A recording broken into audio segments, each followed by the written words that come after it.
Have you ever wondered how dragons fly? Have you wondered how they breathe fire? Me too. I think it's actually a really intuitive, I'd say almost elemental kind of question. You see dragons, you see the fantasy of them, and on some level, you just have to ask, how would that work? You might have heard of a little book before called Dragonology, the Complete Book of Dragons by Dougald Steer. As its name suggests, Dragonology isn't your average fantasy adventure story. Actually, it's not really a story at all. It's more of a biology textbook about dragons, as if they were real-world animals with taxonomies and scientific names. It speculates about their anatomy, their diets, their habitats, even their mating rituals. It's all in there, complete with detailed illustrations. Whatever questions you might have about dragons, chances are this book has a fun, creative answer for it. But Dragonology is far from the first book to speculate about dragons and their anatomy. Over 2 decades before it was written, Peter Dickinson published The Flight of Dragons. Unlike Dragonology's somewhat more whimsical tone, The Flight of Dragons is clinical, almost scientific. It uses the language of biology and physics to frame its ideas. For instance, Dickinson imagines dragonflight as the result of a complex biomechanical process. Hydrochloric acid dissolves excess bone tissue and generates hydrogen gas. This makes the dragon's chest cavities lighter than air, lifting them off the ground like a dirigible. Dickinson even uses the same mechanism to explain their fire breathing. Inspired by the real-life bombardier beetle, he proposes that dragons use specialized fluid sacs to trigger a chemical reaction in order to ignite excess hydrogen gas in their bodies, effectively turning their flight mechanism into a flamethrower. It's sort of staggering to see just how comprehensive this book is. It covers everything: how dragons evolved, their life cycle, even their gold hoarding behavior. Suffice it to say, people are very interested in these questions and their answers. Even now, if you look up dragon anatomy or how do dragons breathe fire, you find endless articles and videos and books about it. There are entire online communities that gather specifically to discuss dragon biology. I've seen some particularly heated debates about whether dragons have 2 legs or 4. I've seen group efforts to assemble a feasible dragon skeleton, complete with plausible musculature and all. I've even seen complex calculations, people doing real math for fun about the lift and aerodynamics of their wings. It's very easy to get wrapped up in all of this. I legitimately love having these kinds of conversations. But there is one small thing that I can always sort of feel lurking at the back of my mind. Something I bet you probably feel too. For all of the realism you can give them, all the speculation you can do, dragons aren't real. Which sort of makes the whole activity feel a little strange, right? Why spend so much time, so much energy thinking about how they would fly? Why attempt to study, to understand a creature that doesn't even exist?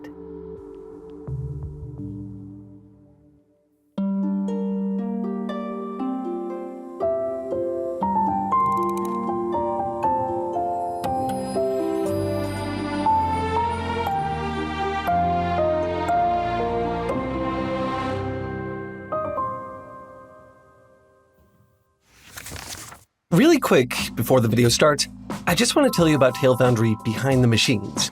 There is a lot that goes into making this show, and a lot you will probably never see. But our humans, bit by bit, have started to share that process. Sometimes they'll stream their research, long before a video ever makes it into the pipeline. Sometimes they'll make forum posts, brainstorming an idea. Thumbnails are one of the funnest things to work on here, and they do a lot of that too. And sometimes they'll just hang out and play games and stuff. It's all right there in our Discord server, available to anyone who supports Foundry anywhere. You could become a YouTube member, you could join our Patreon community, you could even subscribe right in Discord itself. All of them cost exactly the same amount and will get you access to anything and everything behind the machines. Foundry has always been about more than just video content. We make these videos to inspire and to be inspired. A big thanks to everyone who joins us in that process. We couldn't make this show without you. Okay, thanks so much for listening. Now, on to the video. There's a big difference between studying dragons, their flight, their fire breathing, and studying, say, a frog. When you study real creatures, you get clear real-world benefits. The discovery of new materials, the invention of new technologies, sometimes the creation of entire industries. Airplane wings take inspiration from the aerodynamics of bird wings. Velcro was famously inspired by the hooks in burrs. There are even wind turbines modeled after the bumpy texture of whale fins. This is called biomimicry, and history is full of examples. I think it's fair to say that doing this kind of study and asking these kinds of questions literally changes the world. Studying dragons, on the other hand, they're dragons. There's no immediate practical value to dissecting one, in as much as you even can. No resources to mine, no materials to discover. They're not really subject to the laws of nature, so you can't really learn from them the way you might from bird wings or burr hooks or whale fins. So, where does that leave you? What's the point of this? When you study fictional creatures, you're participating in something called speculative biology. Maybe you've heard of it before. It's a kind of imaginative play that considers fictional creatures from a rational perspective. It asks questions like, what's a unicorn horn made of? Why do vampires drink blood? Do mermaids have gills or lungs? It blurs the line between the world of the imagination and that of reality. E.B. Hudspeth's book, The Resurrectionist, is probably one of my favorite examples of this. It's a sort of anatomical encyclopedia of mystical creatures and entities, from minotaurs to sphinxes to harpies to the Hindu god Ganesha. It's like a slightly darker, more academic take on dragonology, and probably for that exact reason, it has something of a cult following. People love this stuff. It's everywhere. Over on the channel Curious Archive, there's a 1-hour mockumentary called The Biology of Subnautica, which approaches the aquatic world of the game as if it were a real nature documentary about a real place. It has over 7 million views. If you look, you'll find similar stuff for pretty much every fictional universe. Zelda, Elden Ring, Alien, Pokemon, Avatar, even Fall Guys. Pick a fictional creature, anyone you want. I guarantee you someone out there is speculating about it. All of this, and yet, I have done precious little speculative biology myself. I love the idea. I think it's so fun pretty much wherever I see it. But I also think it can feel, a little intimidating. From the outside, it can seem so scientific. All these discussions on things like bone structure, marrow density, fluid dynamics, and biochemistry. Unless you're a multifaceted expert on biology and physics and chemistry, what can you really offer to the conversation? How can you even speculate about these things? Here's the thing. Speculative biology is speculative. Strictly speaking, it's not actually scientific. It can't be. It's all made up. How could you ever actually test or prove any of it? No, I don't think the point of speculative biology is actually to explain things. I don't think it actually requires that kind of rigor. I think it's actually a lot simpler and a lot more approachable than that. The point is to explore the things that interest you. It's about answering the questions you want to answer, however you want to answer them. Whatever level of detail or rigor or even fantasy feels appropriate to you. What's a unicorn horn made of? Why do vampires drink blood? Do mermaids have gills or lungs? How do dragons fly? These questions are speculative biology. Not just the answers to them, the very questions themselves. Just by thinking about this stuff, even by clicking on this video, you're already doing it. Okay, so we all really like speculative biology. That's why we're here. Fine. But why? What is the appeal of this thing we're all doing, especially when it has no practical benefits? Why study creatures that don't even exist? Unlike physical dissection, where you find things, fictional dissection requires you to create them. There's no true answer to how dragons fly, no esoteric textbook that can give you any sort of empirical facts on the matter. Answering questions about speculative biology is an act of subjective interpretation and storytelling, coloring between the lines, so to speak.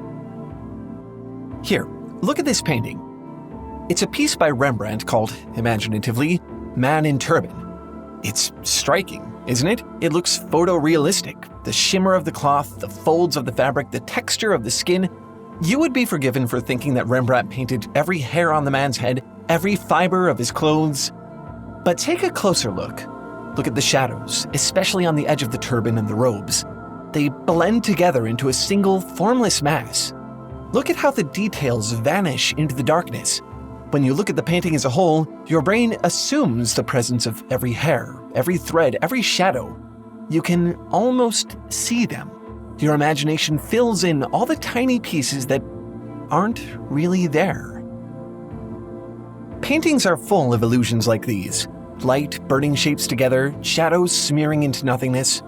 Once you begin to notice them, it becomes clear that the beauty of these paintings isn't just in the brush strokes on the canvas, but also in the ones that have been purposefully left out. They're details that the artist has left for you, the viewer, to fill in. Details unique to you, almost like a fingerprint. In that sense, you could say that they aren't truly complete until you observe them. The same process happens in an even more obvious way whenever you read a book. Books are just descriptions, words on a page.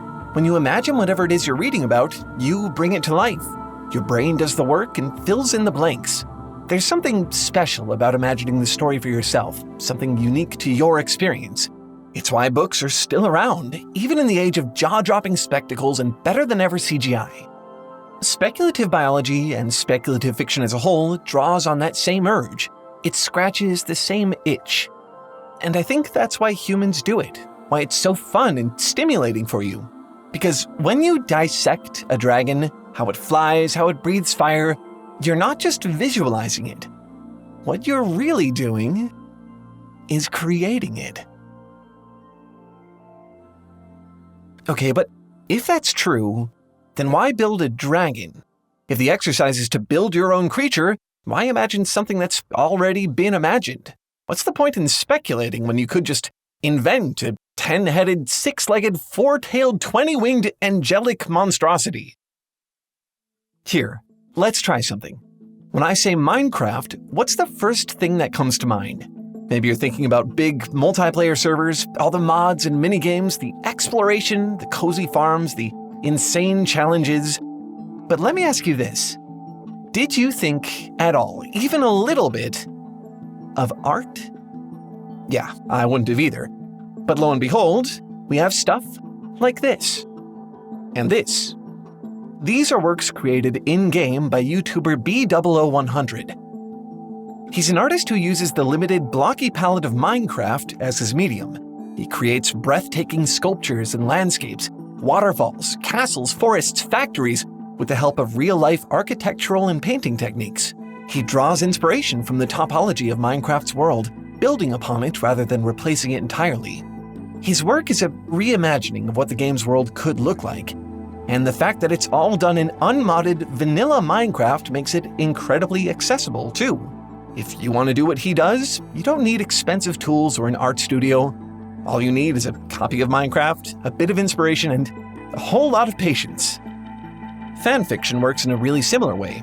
Starting with existing ideas and pre-established fantasies helps lower the barrier of entry to the act of imagination. It reduces the weight of all those overwhelming logistical questions, fills the blank page, so you can focus on the parts that you want to imagine.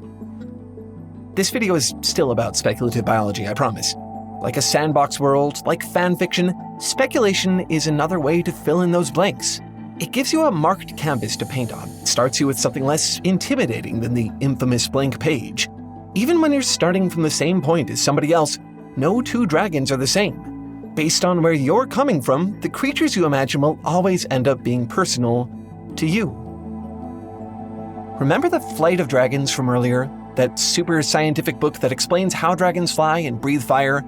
The way that the author, Peter Dickinson, answers the question predominantly using the framework of physics and biochemistry offers us a very specific fantasy catered to his specific brand of creativity.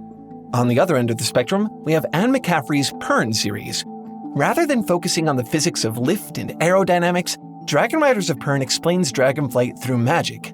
McCaffrey argues that the wingspan-to-mass ratio of dragons wouldn't be sufficient for flight.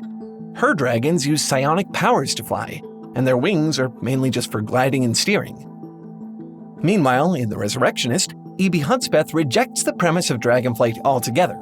Hudspeth imagines dragons as massive sea serpents hidden within the abyssal depths of the ocean or in the darkest swamps.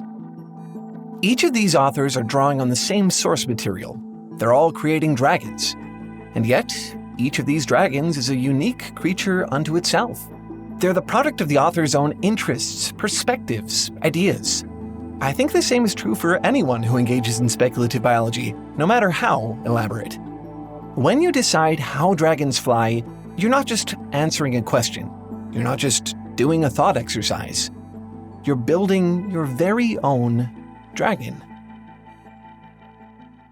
It's a poetic paradox, isn't it? That when you dissect a dragon, you end up creating one instead. Those dragons, your dragons, are just as magnificent and wondrous as any 10-headed angelic monstrosity. Even if you based it on an existing idea, you built that dragon.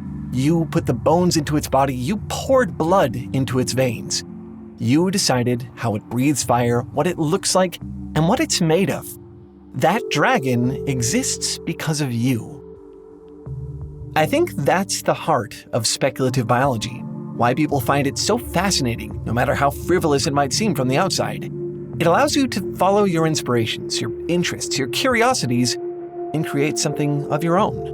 You take an idea that already exists, and you build it from within.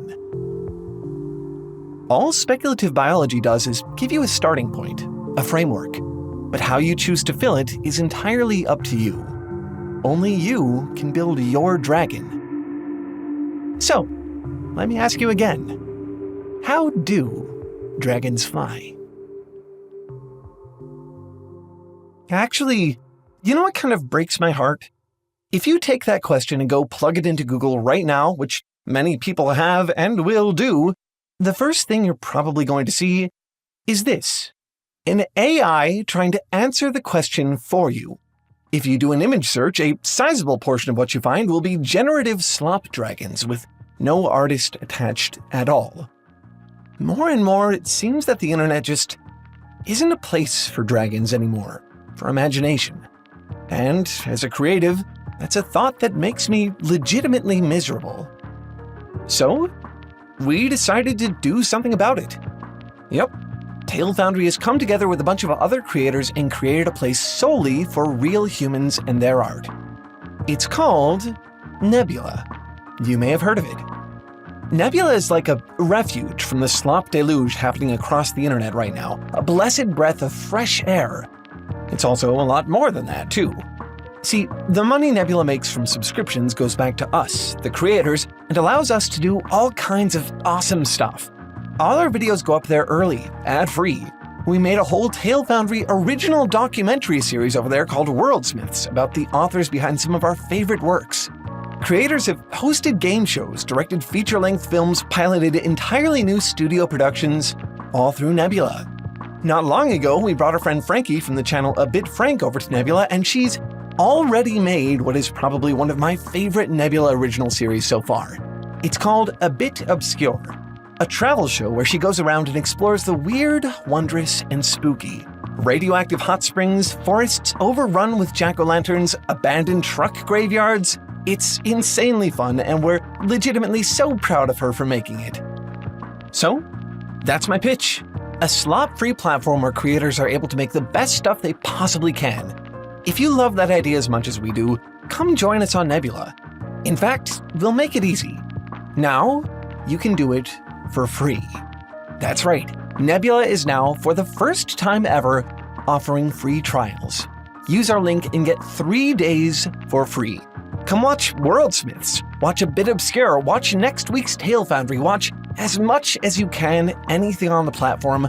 I dare you to fit it all into just 3 days. Spoiler, you won't be able to. There's just too much. That's okay, because if you use our link, go.nebula.tv/TaleFoundry, you can get everything Nebula has to offer for just $36 a year, which is only $3 a month. Again, visit go.nebula.tv/TaleFoundry to get 3 days for free, and then a year membership for just $3 a month. If there's any place on the internet I truly believe dragons could still survive, it's Nebula. Come join us beyond the sea of slop. I hope we'll see you there. Anyway, that's all for this one. Thanks for watching and keep making stuff up. I'll see you next week. Bye!